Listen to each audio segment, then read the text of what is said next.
Welcome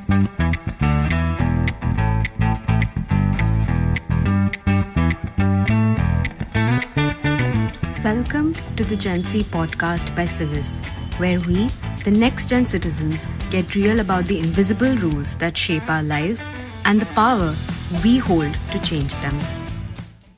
Hi.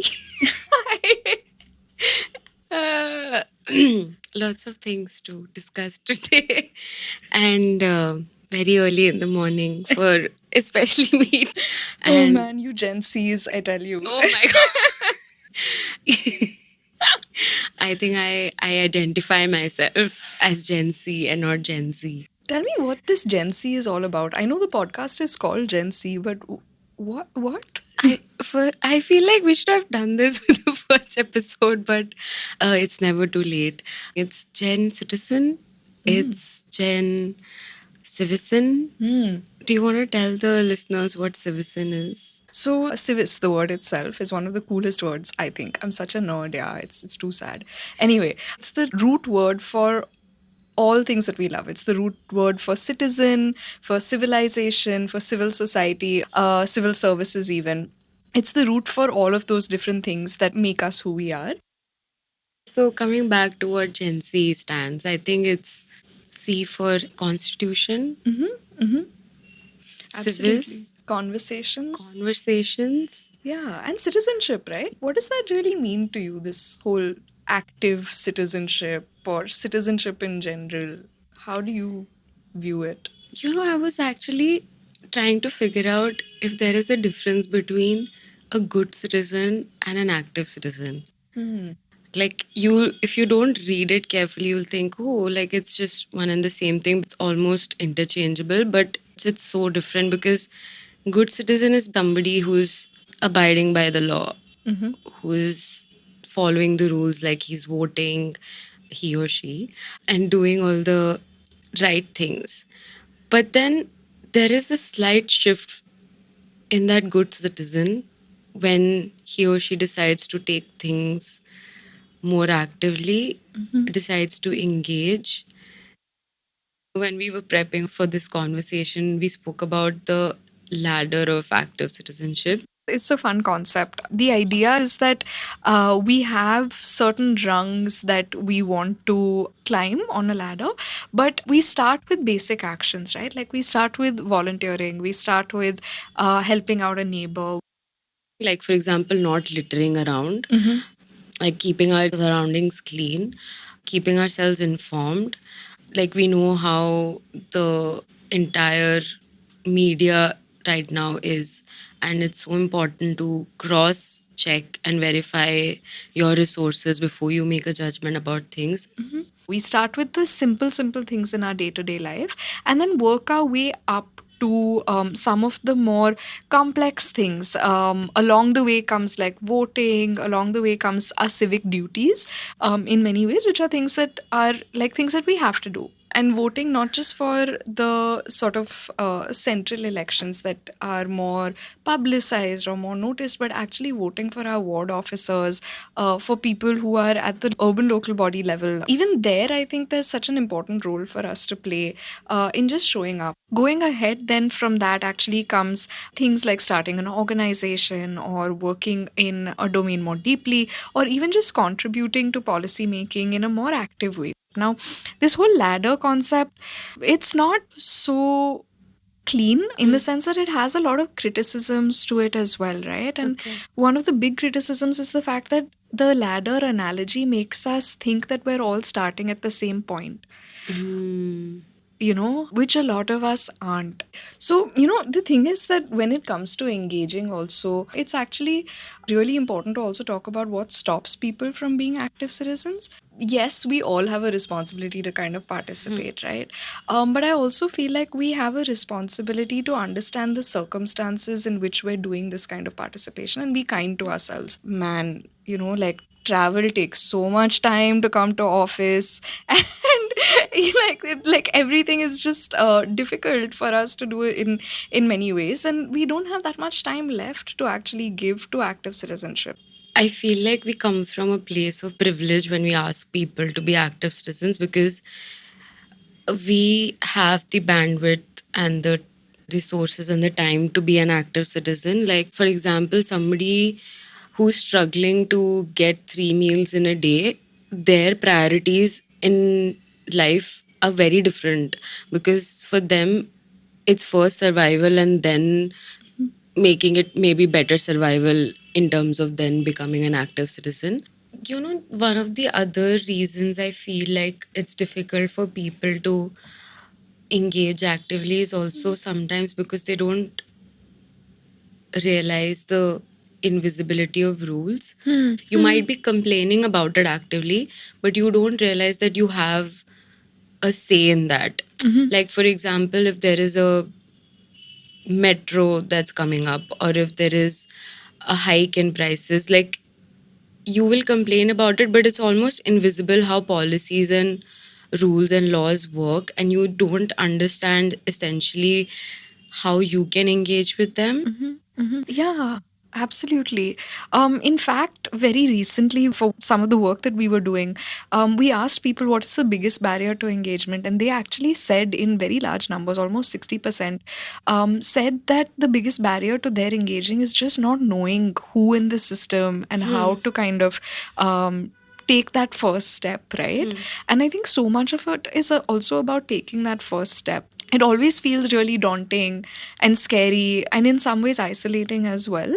But taking that first step is really leaning into what active citizenship could be. So, not that I'm a part of a vibrant democracy once every 5 years or once whenever I'm called to vote, but in fact, that I'm actually a part of a vibrant democracy every day because I question, I read, I think.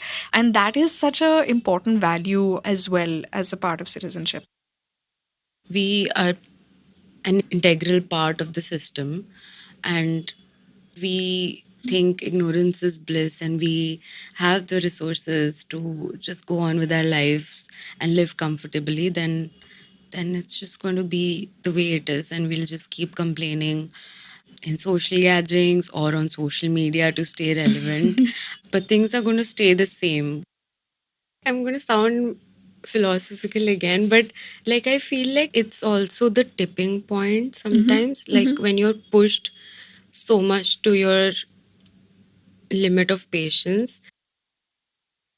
Even the Indian freedom movement was one such change. We were ruled for what, some 200 years, right? And for some part, of course, people would have just accepted it as the way of life. But one day, one person was like, okay, now my tipping point has come, and now that's enough, and now I'm going to take things in my hand. That limit, when it comes, is when people are like, okay, like, it's time we take things in our hand, roll up our sleeves and do something, if not nothing. Yeah, no, absolutely. I think you're completely right. And sometimes the tipping point also goes the other way, right? Which is just, if nothing's changing, then why should I be the person who kind of has to, raise my voice? There's so much going on that's really like feels outside our control, be it like the climate crisis or political instabilities. And there is a very real fear of like burnout coming from that as well, right? And a lot of active citizenship is, like you love to say, is asking why. Yeah. And also just showing up and having faith in the system to some degree. This reminds me actually of two incredible young women that I want to talk about today. So to keep things simple, we'll just call them D from Dharavi and A from Kandivali, right? Okay. These two young women are school-going girls, live in very, very small bastis in Dharavi and Kandivali, respectively. And you mentioned earlier that, we need to take care of certain survival instincts before we can actually go to active citizenship. I think it's also about, do we have faith or do we have the belief that if we trust in a government system that we'll get a good and positive outcome, right? So for these two young women, I think it was a lot of that. Despite living in bastis, they actually wrote letters to the BMC and made sure, in Dee's case, she made sure that there was actually street lights that were put in her lane in the basti, which is such a remarkable story, right? Like at 13 or 14, who imagines that they can move a government that hasn't done, or perhaps not been perceived to have done anything for that area, to actually put streetlights, to make women's safety better, all on the back of a letter written by a 14-year-old, right? Similarly, if you look at in A's case in Kandivali, malaria and dengue were really, really rampant. And she actually took the initiative of reaching out to the ward office and making sure that fogging took place in her locality in regular frequency. So it was, of course, their passion and conviction that they needed to do something about it, but also their belief that, hey, the system changes if I actually engage with it. It's just amazing. They're like my heroes. Yeah, and it reminds me from the story you told us last episode. But yeah, exactly. Like if you actually believe that things can change and take one tiny step, also big things can happen. Absolutely. And I think like you hit the nail on the head. The Gen Z spirit seems to involve a lot of letter writing. Like I don't know how that's happening, but it definitely seems to be a theme. But more interestingly, something that I've noticed, having spoken to a lot of young people who actually engage with our work and platform, a lot of them actually share that they are somewhat like one in their social circles who actually engages in this kind of thing. So their friends actually maybe don't validate, but in fact actually find it a little funny that they're spending their time, volunteering or undertaking actions that need you to go out of your way to do something good. They've told me that, we feel pretty lonely in our social circles because nobody understands this need that we have to kind of contribute and do more. So many times, even in our lives, we've just been told that, are you nuts? Like, you're working for an organization, like what is happening? So I think in many ways that feeling of isolation is also something that deters people.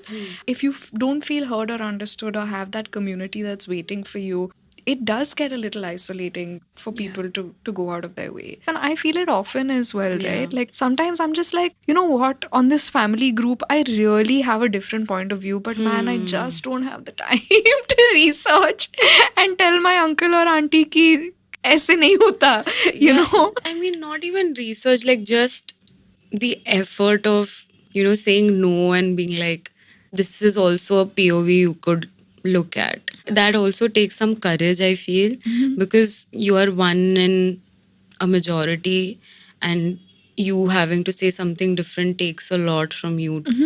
And then when we equate it to doing an activity which will translate into active citizenship, that takes even more courage because speaking and doing takes different amounts of efforts, I feel, right? Yeah. And then I guess that means that just holding on to your belief and going through the fear of being alone is also active citizenship. They say that, oh, friends make fun of us. And if we go to think, that's actually quite heartbreaking in some ways, because the idea is that you're the first person to venture in a domain where not a lot of people know what's going on or how the system works, right? And B, if you're the person doing it, instead of perhaps celebrating it or maybe just, encouraging it, I especially find this with young people that I engage with, that oftentimes we feel more resistance and discouragement than actual encouragement to pursue something, right? And I think by acknowledging that all of us are in some small ways active citizens, maybe we're not the aspiration that we want to create, or like the model or the ideal, but just the fact that we are all, by virtue of living in close proximity to each other, by virtue of kind of being in a community based setup and really valuing that as a country. I guess then Gen Z could also stand for community, right? Oh, yeah. Yeah, we're really leaning into this. And I think then it comes to, how do you actually support people who are taking these steps, and how do you encourage them in some ways? Maybe we don't have the time to do it, but maybe we could acknowledge that somebody who's doing it is, like, wow, pretty amazing. And that could be like our good citizen deed for the day. Also, sometimes I feel like the cause and effect is not as direct. So, and here I'm going to dive a little bit again nerdily into like theory around this. But people say that a lot of the pathways for active citizenship in across the globe actually start with small acts of volunteering. So it could actually just be, it doesn't have to be political, or you don't have to get engaged in the civic space, right?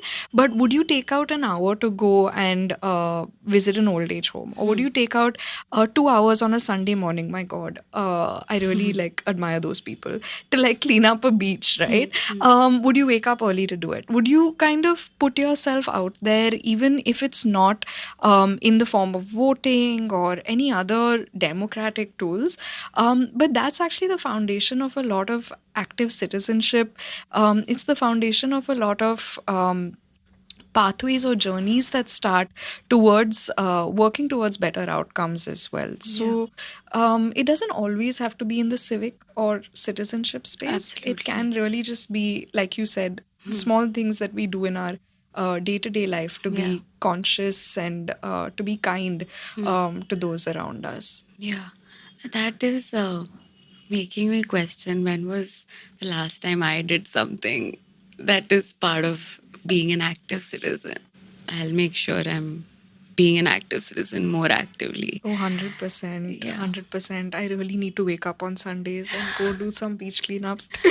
I'm like, I wake up on Sunday morning and I'm just like, oh, missed opportunity. But no, let's not be so hard on ourselves. We are good people. I'm going to just give ourselves a certificate. Right? Like, we've been good. Cool. So we're good citizens. I think we get that. Yeah, We we're get- good citizens we're good because citizens. we're reading the news. Yeah. We're keeping ourselves informed. We're not littering. But yeah, active तो I Active don't थोड़ा know. सोचना पड़ेगा. Yeah, exactly. थोड़ा actively सोचना पड़ेगा. Exactly. और थोड़ा act भी करना Act भी करना पड़ेगा. पड़ेगा. And I also feel like there's so much more to it that we were chatting about in terms of like narratives and actually like what captures our imagination. So essentially, when you look at the media today and correlate it with active citizenship, it's you are made to feel like, okay, voting and engaging with politics is the only way that you can be an active citizen, because that's celebrated so much across the country. Of course it should be, because you start at voting, you're choosing the leader who's going to impact your daily life for the next 5 years, which is so important. But in that narrative, small things are forgotten. Maybe I help my neighbor who's not very good with tech getting something figured out, a system that could be figured out online, and they are not able to do that. Even a small act like that could change their lives, like maybe they could get something that they deserve from the public service system that they are supposed to get, and they are not getting it because they're not able to figure out how. Even that's active citizenship. You're contributing to the well-being of somebody. That's so true. That's so true. And like, if we're thinking back, a lot of us will have that experience, right? Of helping somebody with a banking, setting up something in the banking system, or helping perhaps somebody who comes to work in our house with certain benefits and entitlements that we know about that are accessible to them. I also feel like it's so important to celebrate those small victories, because otherwise we always think that, oh, active citizenship, first of all, though the word is so, like that phrase only is so long. But the idea is that it's always just feels a little out of reach. There is a need to acknowledge firstly that there is a loss in translation. and we need to acknowledge that loss, and also try and change the narrative if you are in a position to, because narratives can be built behind a laptop on a phone screen, and in social gatherings, like just raising your voice, not literally, but like just but just like saying, like I may slightly disagree with you, but this is what I feel about it. So I feel like we hold the power to change the narrative. Absolutely. Oh man, I have goosebumps.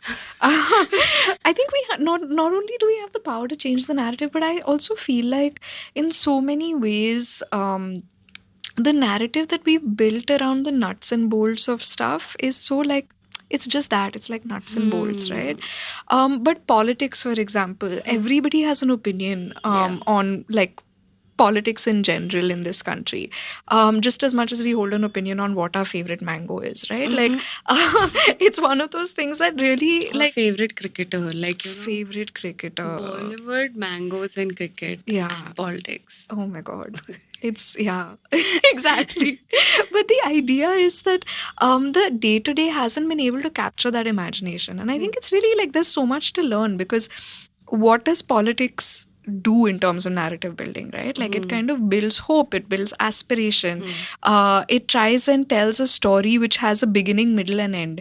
And so much of the work that we're trying to do on active citizenship doesn't come so neatly into those beginning, middle or ends, or maybe we haven't built that muscle of conveying it that way, right?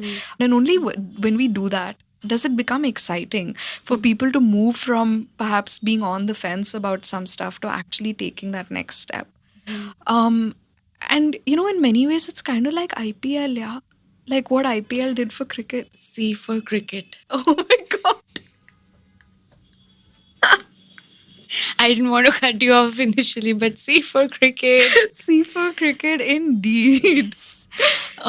Yeah, and that makes me acknowledge the power that soft influence has, like soft power influence. And narrative building is such an important part of that soft power influence that we can use to push people out of their comfort zones. C for comfort zone.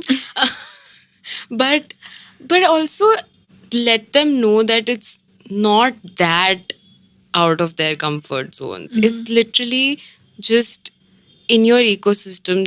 You just need to look and you just need to ask why. Exactly. Anybody and everybody who's tuning into our episodes and our podcast, the Gen Z, is an active citizen, and we would love to hear answers from them. What did you do in the past 1 year, 2 years, time immemorial, that made you feel that yes, I took a step towards a bigger change, and we would love to hear answers on genc@civis.vote or our Instagram civis.vote. Anywhere you want to have a conversation with us. I can't I can't stop myself. C for cleanup. C for conservation. This is a great time for us to close this episode before we go take out a thesaurus and nerd out about this for the whole day. Did I say C for constitution? Yeah, constitution. Okay. Okay, thank you for having joining in, and thanks Sukira for this conversation. Fun questions. Yes. We'll see you at the next episode of the Gen C podcast. Yes. Special thanks to our production partner Nakul Agarwal and Loyalty Studios. Their expertise transforms our conversations into a seamless listening experience.